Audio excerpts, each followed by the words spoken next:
Welcome once again to the Gaming News Canada show presented by Bede Gaming. And it's me, your humble host, Steve McAllister. Later this month, we will recognize the 5th anniversary of launching this vestibule of information around the business of sports betting and gaming, with, of course, a special focus on our home and native land.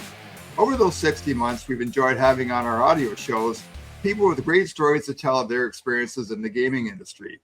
On the episode, we very much look forward to our conversation with someone who started the gaming career in the Bahamas back in 2011. Since then, he spent time with Jackpot Digital, worked as a product consultant for Pinnacle, a senior strategist for Covers, and as YOLO Group's Canada country manager, sportsbook and casino. Last month, he decided a homecoming of sorts was in order, and he joined Legend, the owners of Covers, as senior manager of growth initiatives. And he joins us today. So welcome to the Gaming News Canada show, Adam Chernoff.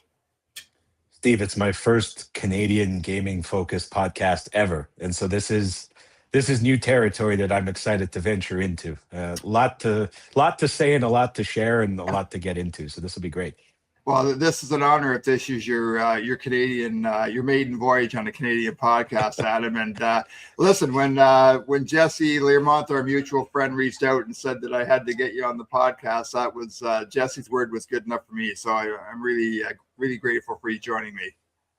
He found me in the Covers forum 18 years ago, and he sent me a DM and found out he was in Victoria. I was in Saskatchewan, and we've been friends ever since. And get to see him fairly often, and so I'm glad that connection from way back in the day is still causing new relationships to begin. Yeah, Adam, well, I want to tap into your experience and expertise around the industry, and of course, there's so much going on right now. Oh, yeah. On both sides of the board, but I just want to start like I do with many guests on the podcast, and that's just your journey in the gaming industry, how you got started in the Bahamas way back when, and also just talking about your decision to come back to Covers. Sure. So I'll leave the betting side out of this and keep it strictly focused on the business side. So I left home, grew up, born and raised in northeastern Saskatchewan, very small town. Left home right after graduating high school within a couple days and went to the Dominican Republic because I was going to be the guy from the town of less than 2,000 people that was going to travel and do something different rather than going to work on the farm or going to work in the mines. And so I had enough money from working in the summer to go to the Dominican Republic. And at the time when I arrived in the Dominican, I had been on betting forums, as I said with Jesse, for a number of years, learning about sports betting, doing write-ups, things like that. So I had a really big interest in sports betting. And obviously in Saskatchewan at the time, we had no sports betting, aside from Proline down at the Esso, filling up gas and grabbing snacks and filling out the ticket for Sunday. And when I got to the Dominican, I realized that there was sports betting on every single corner, everywhere, and it was wide open. And that even then was like peak Bet Chris offshore days, powering the industry and DGS software. And so much of that was rooted in the Dominican. And so I got a very unexpected intro into the world, and through a lot of just chance and being at the right place at the right time and meeting the right people, got the opportunity to start with what was at the time ASureWin.com and ParadiseGames.com. Those two had the same owner. It's split. I was working with different groups, but effectively for the first 5 years of my career, I was in well over my head managing 3 different sports books for 3 different web shops that went through regulation in the Bahamas. And that was from age 18 to 23, 24. So that's where I started. And like, what a treat to start in that side of things, because I knew nothing despite saying that I knew everything, and was in an environment where the cost of making every mistake possible to learn everything possible about how sports books and online casinos kind of operate behind the scenes was very low. And so if there was an error or a mistake or something to screw up, I did it so many times. And it was, looking back, between the Bahamas, as you mentioned, ended up on the casino side with Jackpot Digital, ended up with Covers on the strategy side, and then YOLO Group before their abrupt departure from the Canadian market. Every single day, for the most part, that I've spent in the last however many years, there's either been something that I know the answer to, or something that I've been able to help someone with, or something that I've been able to reflect back on and use in a conversation that ties back to those mistakes made on the sportsbook and casino side in the Bahamas. And so, even though I didn't end up going the traditional route and I never went to like the schooling and the university and what have you, like I got as good of an education in those 5 years in the Bahamas and beyond of learning the industry. And I'm grateful to be able to be in the industry since and apply that to a couple different companies. Yeah, and we've had Phil Gray on the podcast many times, and we Excellent. talked to Phil about setting lines and just the changes and what his job was at Sports Interaction. I mean, you're like artificial intelligence and data feeds and Genius Sports and Sport Radar and all these other companies. Those things weren't around when you started the Bahamas. Like what was it really like for someone like setting sports odds? I mean, did you like you say, I can't imagine what the learning curve would have been for that. So day one in Nassau, not on the Paradise Island side, but like downtown Nassau, I arrived there and they drove me to the office.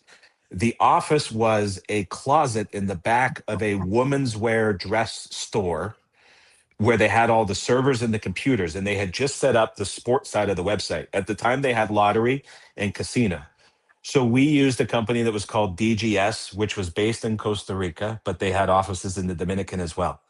And that company was closely associated with Don Best. And so every morning I would get up 5, 6 a.m. I would import the schedule, which would come with all the team names, all the times, and everything. And that would automatically update. So I didn't have to manually input every single team, every single game, every single matchup. But I would have a blank screen with all those games listed. And then I would have to go and put the numbers. And we didn't have enough money when we started to import the opening numbers that were like aggregated from a lot of places. And so I had either an odd screen for stuff like baseball or hockey, which I wasn't following, and would just drag over an aggregate of the openers and then manage the risk from there. But for NFL football, I did it all myself. And so I set the openers at a certain time on Sunday night, and then I managed it throughout the week because that was my area of speciality and when I felt confident in booking. And so I did all the NFL myself, would go in at every single halftime, do all the halftimes, do all the grading. I would do all the grading for the other sports. You would get the results as they happened in real time. And I vividly remember several times, because young at the time, like I was having a good time. I met my wife when I was 20. We've been together now for almost 13 years. And there were dinners that we would go to when we first were getting together. And it would be 9, 10 o'clock Eastern. And I would pull out my laptop, put it on the dinner table, and say, I got to grade these games because we got action. I go through and I do the grading and do the adjustments, make sure everyone got paid, put the laptop away, and that would be it. And that was, I got 2 days off a year. It was before the MLB All-Star game for the most part, and then after. And then I wouldn't. I put the MLB All Star Game up, and it would sit there, and it was a 3-day break, and I would just, whether I was in the Bahamas, Dominican, or Colombia, would just go out and drink for 3 days straight, do nothing, then back to it. But it was 362 days a year, and it was the greatest thing. I was making, I think 2,400 Canadian a month to do all of it, and then I got a little bit of bonus. So I was I was late teens, early 20s, couple $1,000 a month living in either the Dominican, where my rent was like 400 or 500 bucks right by the beach before Punta Cana exploded, or in Colombia, our place in Medellin when we were there was $320 a month. I thought it was the greatest thing. I was the happiest person ever. I was having so much fun working every single day, all day, and it was just the best time. I'll remember those years forever. It was the greatest thing. I can relate so well to that. I mean, I'm sitting here in my house in Kincardine, Ontario now, where I started my newspaper career 45 years ago, and making $125 a week being a writer for the Kincardine News. And I think my T4 slip for my first year up here was $7,000. Met my wife here, made so many friends. Those 4.5 years I spent here were some of the best of my life. And your stories are just proof. Our stories are proof, Adam, that money doesn't get you happiness, and there's a lot of other things in life that give you that kind of satisfaction. 100%. If you told me right now to go, I still might work close to 362 days a year mentally, but man, if you put me back in that spot now, it would be a very different perspective. But at that time, I'm with you. It was the best thing ever. Hey, Adam, have you ever thought, like, you've been entrenched in this industry now for the better part of 2 decades. Like, what's been the motivation to stay in it? Is it that first, what you did in Dominican at the start, and just you realized that's what your path was going to be, and there would be opportunities in different segments of the industry, or what's kept you here? So for the first 15-ish years, that's maybe a bit, first 10 at least, sole motivation was I don't want to go home. I was out, I was traveling, I was with my wife, like I was doing what I always wanted to do, because it was a lot of long days, summer, winter, growing up in a small town in Saskatchewan where you don't even think about other parts of the world. And then to be in it and to be able to do, for the most part, kind of whatever you want and see all these things, it was just, I want to keep going and do whatever it takes so I could be here and not go home. At some point, I would say in my first stint with covers, there was a turning point somewhere where I was like, I can tell you exactly what it was. There was a turning point at covers. We had an awards ceremony from the company for like the year-end awards, and I was fortunate enough to get awarded with something. And I took the award and I came off stage, and the GM at the time, his name was Mark Harper, who's now over with Rhino Group, very well-respected guy in the industry. And he came and he put his arm around me and he's like, like you looked almost embarrassed, like, to be up there. You okay? And I was like, why? It just, I'm doing what I know how to do and what I've done every day for forever. Like, I don't know any different. It's weird that I'm getting like appreciated for doing this. And he said to me something that'll stick with me forever. And he says, now the goal for you is to help someone else do that and be someone who helps them get to that level. And hearing that switched kind of my mentality from, I don't want to go home, I want to keep going and do whatever it takes to keep pushing and pushing and pushing, to all of a sudden, I've somehow built up this level of experience and knowledge that I'm fortunate enough now to be able to not only apply it to help wherever it is I'm helping, but also help other people get to that same level. And so my mentality from that has switched, and now coming back with Legend, but also when I was with YOLO for a short stint there, it's a different motivation that switched. And so a bit of a long story, but that's really what it's been. Yeah, it's also a great segue to my next question, and that's just the decision to come back to cover/Legend, Adam, and just the working and growth initiatives. Can you just talk a little bit about your new role and responsibilities? Sure. So before even getting there, so I went to bet professionally for about a 2.5 year window post covers with one of the biggest betting groups in the US. And so that was kind of 22, 23, but 23, 24, mostly some 22 and 25 overlap. But I was given the opportunity after really settling in at covers to do something which I'd been on a lot of sides of the industry, but I've never been at that peak for betting. And so I really wanted to pursue that and say, like, is this something that I have? It was obviously very fruitful, more so than the $2,400 a month, but that was getting back in the Bahamas. But I realized very quickly into that was not the direction that I was going to go, and that's not where I was meant to be. And it got very stressful, and it was very intense, and it was just, that wasn't the life I wanted. And so I thought after that was done, and I ended up with YOLO, that I was going to be on the operator side forever. I'm like, it's where I started. It's what I'm coming back to. And I was convinced that that was it. Now, two things happened. One, YOLO did a full company overnight switch where for a million different reasons, things changed suddenly that nobody saw coming. And so they pulled out of Canada after we were very somewhat successful in an early launch with the product. But I also realized on the operator side, something I value a lot is product and product initiatives and impacting things on that side.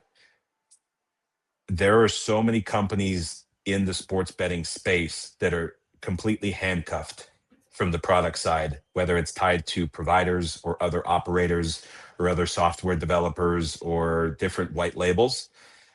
My impact on that side was going to be far less than I ever thought that it was. And so since the YOLO shutdown before coming back to Legend, I was given the opportunity at about 6 different sports books in Canada to take on leading their direction, as well as some companies that are in gamification. And I realized in every single one of them, it's like the sports book product is stuck.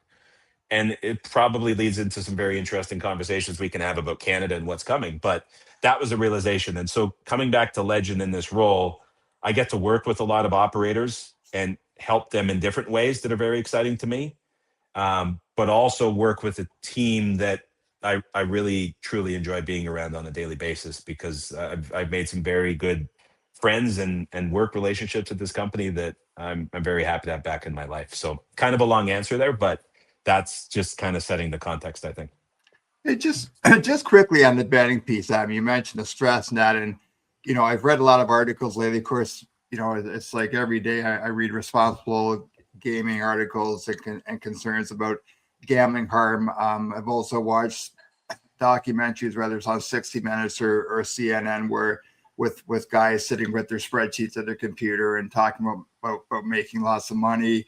Obviously, prediction markets has added a whole other layer of that. And, there was a story, I think, in the New York Times a couple of weeks ago where the chief subject of that article was someone who quit their day job and talked about he was making high 6 figures now playing for prediction markets. But, how, being a professional sports bettor, I'm sure you're riding away. It's a roller coaster ride the whole time, right? You're certainly not winning all the time. No. So this is a very something I think about a lot, because I love the sweat. I think anybody in the industry does. When you're betting, you get the greatest form of validation to the work that you provide almost immediately. And when you do something great from a work and prep perspective, and you're 100% validated when you're watching it. I mean, I feel 10 feet tall. I'm walking quicker. I'm moving quicker. Music's sounding better. I'm excited. Like I'm in a great mood. When it's elevated to the stakes that we were playing at, it takes that to a completely different level. And when you're doing it in a group setting like I was, and you're with 5, 6 other guys for 10, 12 hours a day, and you're going through the same emotions, I mean, that is the most fun, genuinely the most fun that you can almost ever have in life. As bad as that, I know it's going to come across bad, but it was awesome. But the downside to that is when it goes the other way, which is if there's 365 days in a year, 55% of those are going to be great, and 45 of those are going to be a complete disaster. And when it goes bad, you never think it's going to go good again. And when it's going good, you never think it's going to go bad. And when you're living with that every single day, not only is the financial impact something that takes a massive toll physically and mentally on you, but you start entering this world of doubt where we would have calls on busy game days that were 6-8 hours, where we're going through every game, every angle, every thought. You're like, well, this guy has been struggling the last couple of weeks. Usually he's pretty good, and he's been costing us. So I'm listening to him a little bit different. And like, should I trust him as much? And this guy's been really good, but he's kind of pulling back, and he's been really like short and concise in what he's thinking. So maybe we should trust him a little bit more. And then you're watching these results, and you're like, well, we were really high on the guy that was short, but we were kind of giving this other one a little bit too much leeway. And you start feeling like resentment within the group, and that compounds into this weird dynamic that seldomly gets talked about. It like the toll that it took. I was on. I financially was in the best spot of my life, but physically and mentally in a complete wreck. And so it's this more than just like the sheets and sitting at the screen and talking. You leave so emotionally numb from that side of the world, and the exchange for the money that you get, for me personally, was not worth it. Can you give me just really quickly, Adam, just specific examples of that high and that low? Can you remember something around, and we're going to put this podcast out the week of the Super Bowl. So I'm just wondering, Sure. Was there one day where you're just like, it's never going to get any better than this. And then one day where, boy, it can't get any worse than this. 2023, we were having just an awesome NFL season from late November until late-ish December, kind of like week 12, 13 until week 16-ish. We really identified that I think there were 67 or 68 different starting quarterbacks that year. We really identified and were picking off what we called the backup quarterback discount. So you were getting all these second and third string quarterbacks coming in. The market was way off. And it was for about a 6-week window, we won probably 11 or 12 of our biggest bets. And it was just like we were watching just random QBs that nobody had heard of on like Monday and Thursday night football in these primetime games against great teams. Not only were we making a lot of money because you were getting some of these dogs winning outright, you had point spread and money line, but just the feel of like, we've got something here that's so easy and so blatant that we found that nobody else has, and we're just pressing this. I mean, it was the best thing ever.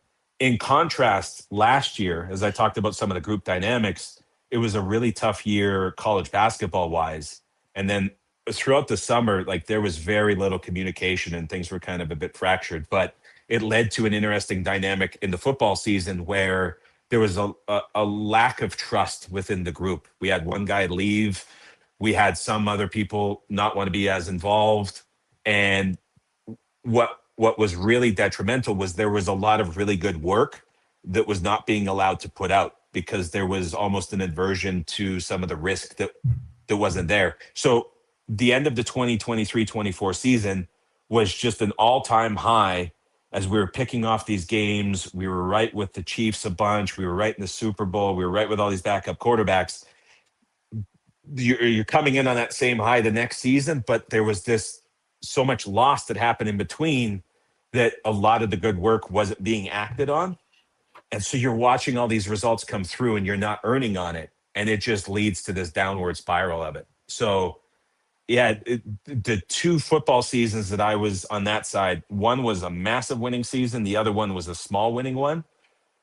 But boy, the contrast and the level of health and just mental stability was so different between the two. And that's how fickle it is. Like, it is so hard to be dialed in every day, all year at that level.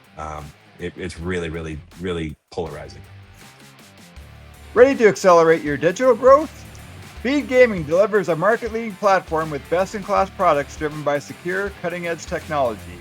With an open API platform, robust integration suite, and unlimited configurability, you can achieve the ultimate end-to-end customization for your iGaming ambitions. Bede Gaming is your partner for success. Get in touch at bedegaming.com.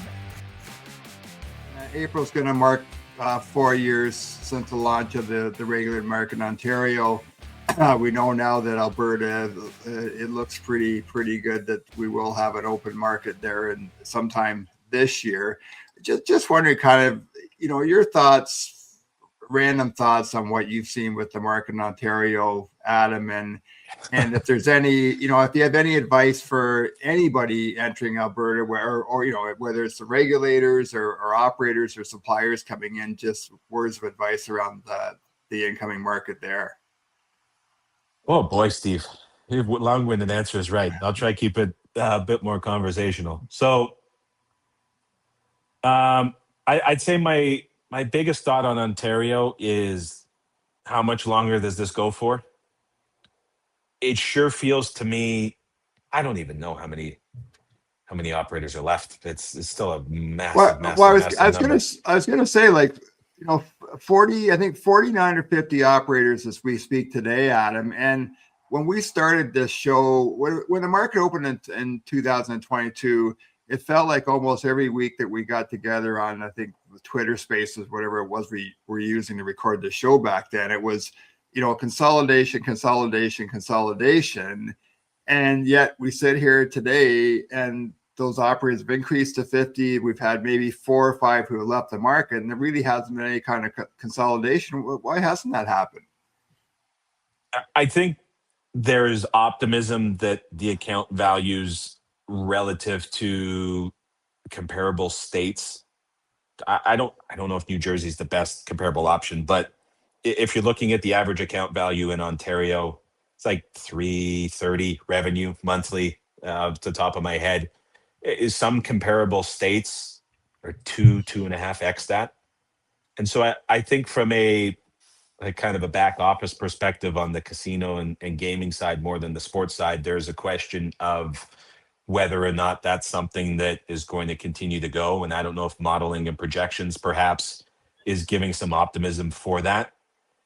But that's kind of the best general overview answer that I can give to why there's still maybe hope and optimism for that. Now, when it comes to just general takeaways, I'm I am floored still this many years in, and I know the same thing's going to happen in Alberta.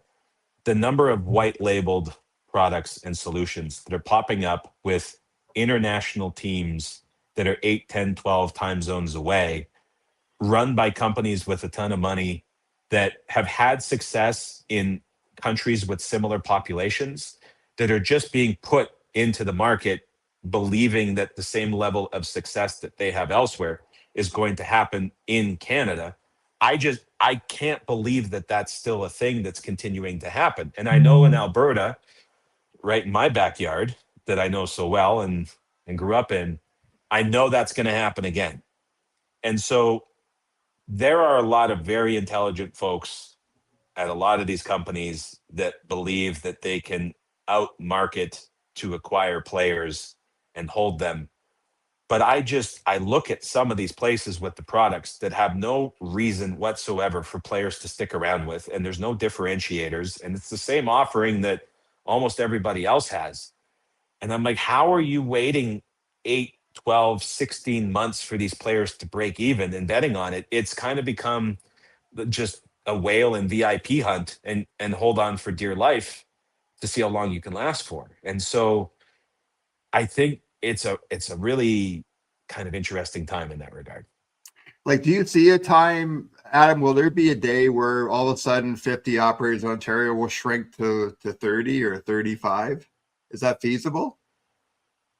Unless player account values continue climbing and growing incrementally, I it kind of has to be. Like I think we've seen it's like Bede has been very smart in how they've gone about user acquisition and have like a really intelligent marketing team on the back end. There's been other sports books that have kind of segmented themselves in certain areas. Like that's really, really crafty in how they're playing and how they're going to it. But if it just continues at this general level for a chunk of these operators, mathematically, I don't know what's keeping the lights on in Canada specifically behind the scenes. And so this this view on Canada as the emerging market, man, it's so different. I'm currently in Colombia, where my wife is from, escaping a bit of the Saskatchewan winter, and there's an operator here which is growing to about 55% market share. It's a bit of a unique spot where it's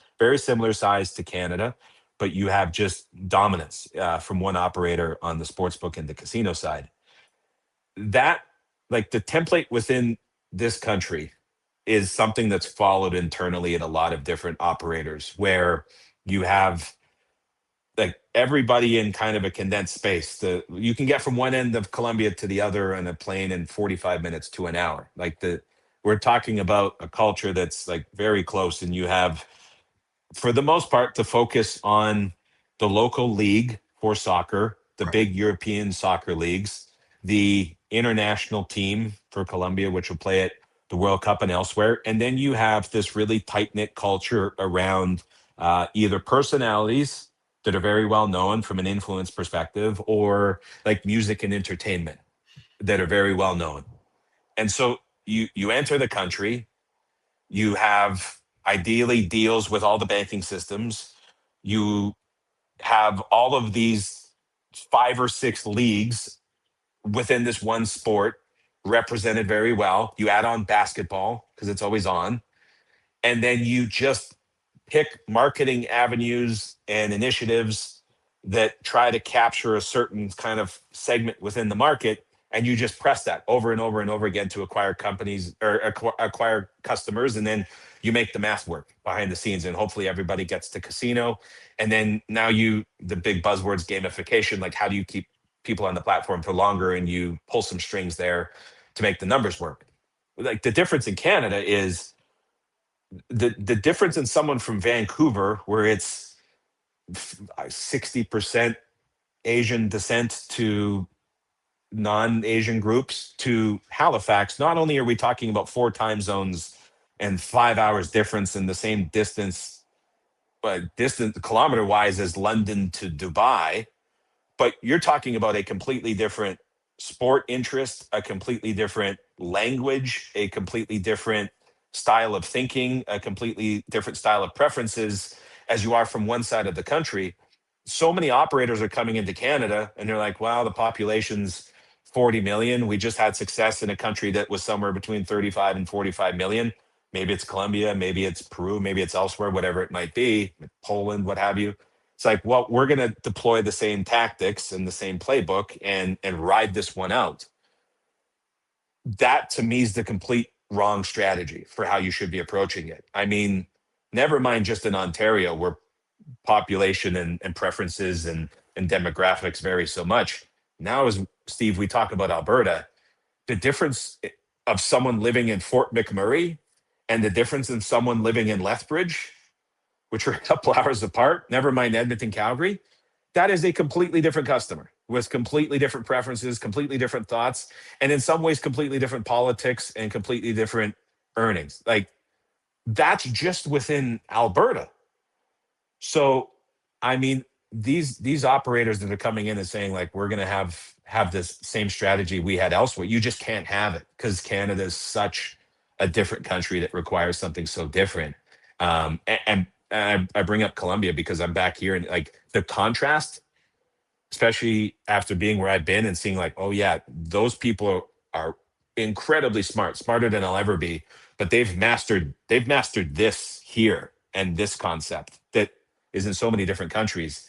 But man, Canada's a completely different world. I went on a tangent there. I don't know if that's answering the question, but No, I'm kind of trying to push into Alberta here a little bit. Yeah, no, it's a great answer. And it does feel, certainly in the early days of Ontario, Adam, that there was a bit of arrogance by operators, I think particularly in the US, who thought that they could run their Ontario business out of the US, and thinking that, well, the market in Pennsylvania or New Jersey is no different than the Ontario market, except maybe, in New Jersey, they cheer for the Jets, and in Ontario, they're cheering for the Bills and the Lions. And I think you make a great point about the Asian market in British Columbia. I think there's been a missed opportunity in terms of being able to offer product in different languages. You look at Toronto, for example, which is so multicultural, and then you get down to the Eastern Ontario and around Ottawa, where you have a significant French population. There's a robust Asian population across the provinces as well, and it feels to me like they're just hasn't been enough innovation or creativity around with a lot of these operators and what they could offer to Ontario customers. And you make a great point about Alberta. Yeah, and I didn't mean to go like specifically. Well, if they offered Punjabi or Mandarin, like it's going to be a big spike. But like more so, just how do these places market and communicate with their customers? Because a CRM campaign targeted Alberta, Ontario running simultaneously with all the benefits that Alberta's proposing to Ontario operators. Like we're going to see a lot of crossover. You cannot run the same CRM campaign for someone in Ontario that you can in Alberta. I know it's the same country and I know we have the same passports.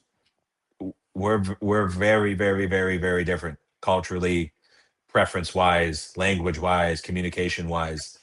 I don't know how many operators are going to see that and care and go to that level.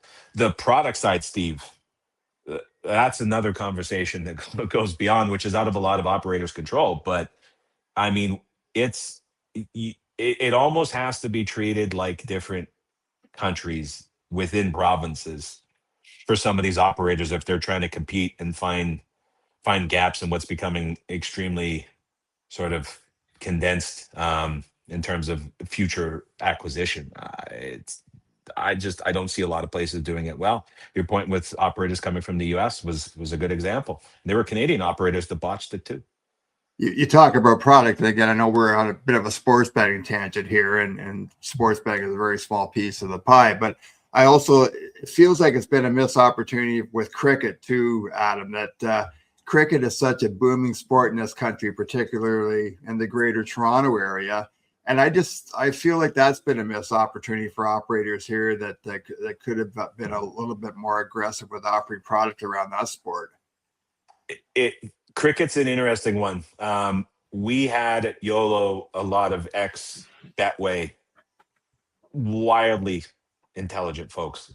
And with Betway prior to Ontario going live and even beyond it a little bit, they had a lot of success pushing cricket, especially for acquisition. And then the acquisition from cricket into casino was pretty strong. What's tricky with cricket is the time zones are a disaster for us in Canada, first of all. So you need separate campaigns and separate marketing. Player value is not quite as high, but also there's a massive crossover for cricket, specifically in Canada, with the trucking industry and the employees in the trucking industry and those who are being acquired by sportsbooks and casinos. And so now, with Alberta strict geofencing and Ontario and everything that comes in for that, and you get these kind of very mobile players, the player value gets impacted a little bit with that because of daily trips and things like that. So it's a really tough one to kind of crack and get into, but there's been places that have done it fairly well. But that's a fun topic. Hey, another topic, something we don't discuss a lot on the podcast, Adam, which is great. We have you here today is affiliates, and I think baby. Affiliates, it's almost like affiliates were a 4-letter word when the Ontario market opened, and the Alcohol Gaming Commission of Ontario put pretty strict restrictions on what affiliates and operators could do. And I think there was some confusion in the marketplace beginning there. I think there were 2 or 3 operators that had pretty heavy fines imposed on them by the AGCO. And I just was hoping you could maybe educate me and the audience a bit about the evolution of affiliates in Ontario over the 4 years, Adam, and then how will affiliates fit into the Alberta model? I was at Covers at the time, and on the Ontario launch day, we were downtown in Ontario. We rented an office, and we were all working from there, and everyone was scrambling around and trying to keep up with it. I started just on a whim a Covers Discord group where I was talking about sort of just me posting, and I was posting it out on my Twitter handle, and we got like 1,500 people in there, and I was posting all the different sites, all the updates, all the bonuses. And then we were putting the Covers link behind the bonuses. So obviously there was a big inducement penalty. We didn't get penalized for it. But I think it was April 4th it went live, if I'm not mistaken, for the Yes, exact that's date. right. Yep. The morning of April 5th, there were a few emails in the inbox of the boss from operators. They're like, "You can't. We love this, but you can't be doing this. We've Right. got to we've got to dial it back." So that was a fun story. But uh, I don't know if it's okay. The challenge right now, I think, is that we're finding. I'm going to put this on sportsbooks, which is convenient because now I'm on the affiliate side. I'm fairly neutral in this, but coming back to the affiliate side now, I feel like the conversations are slightly more adversarial than they were years back. And I'm not pointing anything out specifically, but what's effectively happening from my side is sportsbooks are realizing that CPA and rev share deals that used to be very strong are taking a while for the break even point to be hit. Some places, an SGP player's maybe 6, 7 months. A straight bet player, which is more seldom, is going to be maybe you're stretching it 14, 15 months, what have you. But the $300 deposit, you're looking at like 11K in playthrough in order to get back to where you're breaking even. And so, uh, not only is that becoming maybe a little bit less sexy on the back end for the highly regulated operators, it's becoming expensive. And then they have to also kind of justify things on the back end where it looks really good if you're paying a Connor McDavid or a Rob Gronkowski or whatever, and you have them there with you. I was at a BetMGM party and there was Eric Lindros who was there, Right. right? And so you have these very smart people who are working at these companies. When you're bringing that and you're showing it, that's pretty appealing, and you're like, this is making an impact for the spend that's happening to acquire players, and it's easier to justify when you're saying, wow, we got 10,000 players from this affiliate, but we're in the red for the next 6 months. Right. That never used to be a problem. It's becoming a problem now because a lot of products that are offered in the space are really, really bad. And so you might be a competing operator or like a tier two operator.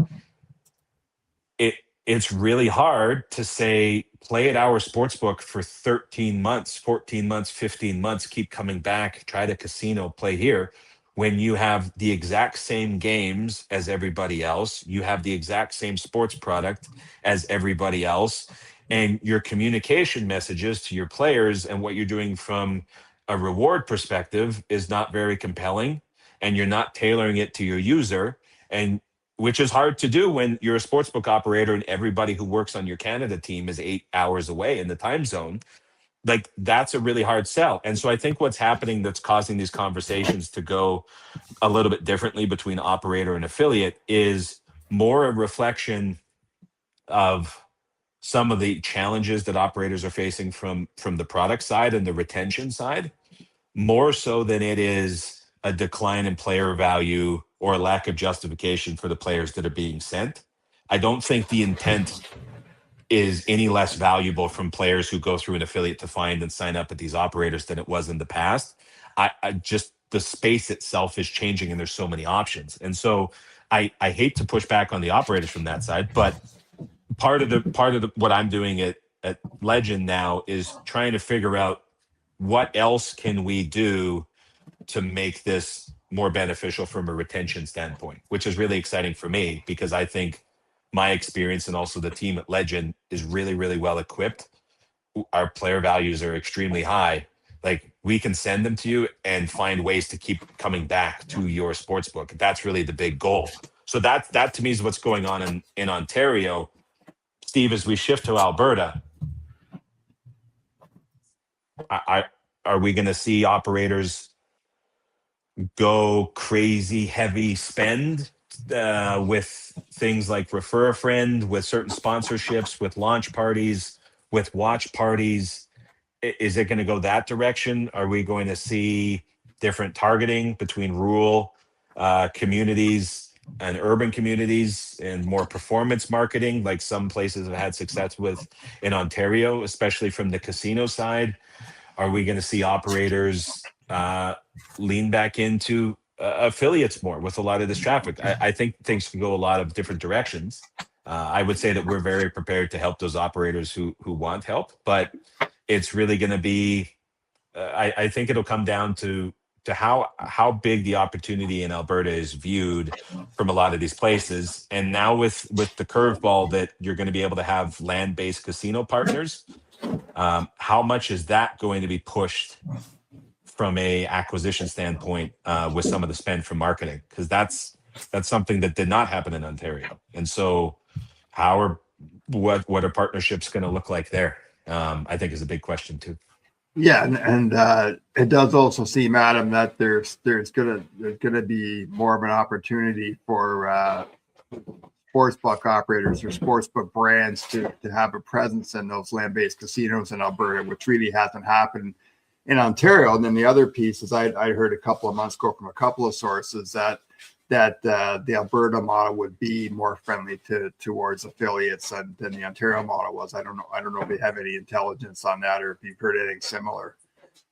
Tricky spot to say exactly what we've heard. I'll Sure. put it this way, Steve. If there is an operator listening to this, the amount of money that it is going to cost to have a setup at the Grey Eagle Casino in Calgary on the outskirts, which is a great casino, which I love very much, but the price that is going to be put into that in exchange for the player values that are extracted from that compared to what we would be able to send matching the intent of searches and actions and activity, which we can measure and validate, our side is going to be far more lucrative as well as far more stable.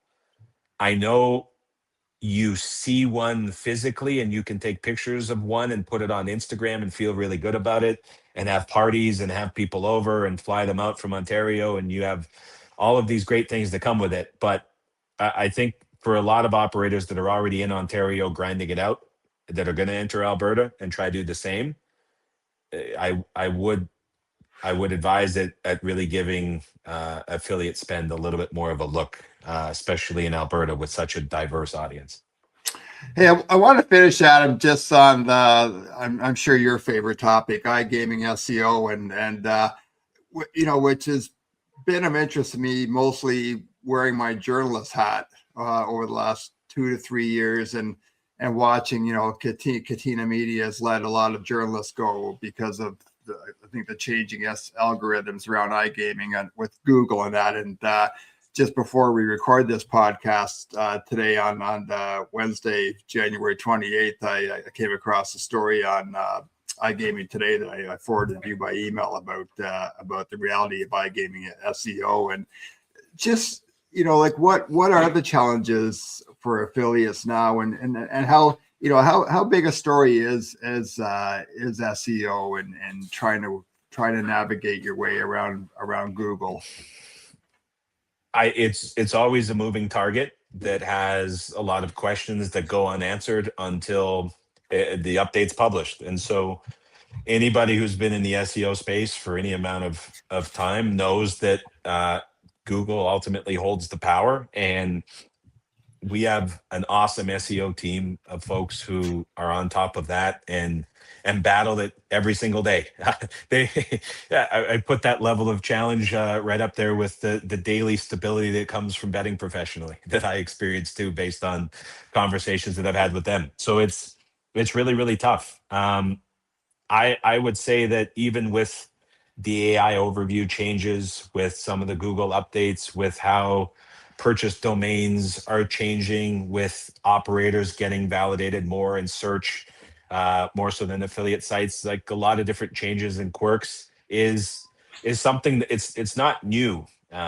This has happened for years. There's been switches and updates for years, and affiliates are still here. So on the journalism side, it's a bit tricky to give like a specific answer. On the other side, to keep some of the strategy and what we're looking at and how we're doing it maybe a little bit private, but it's a story that's fun to talk about now, because I think in past with Google updates, it was maybe a lot less obvious just to the general consensus and the general public and who's looking But now we see it, right? You pull up your phone and you see these differences in how you're searching, and you see the differences in the results, and you're getting different sources of info from different places that you weren't for a long time. And so I think that's why it's becoming a big story and why it's being talked about quite a bit.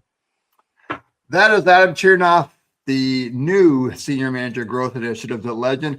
Hey, Adam, there's a lot more I'd like to cover, but I didn't know we were done. I've still got a lot to talk about. There's got to be some more burning questions you have to keep going. I'm gonna say let's park this and have you back on the show again, because there's a lot more I want to ask you, but we try to have some kind of a time limit and respect for our loyal listeners. But hey, listen, this has been a terrific conversation. Jesse Learmouth was absolutely right. You're a great guest.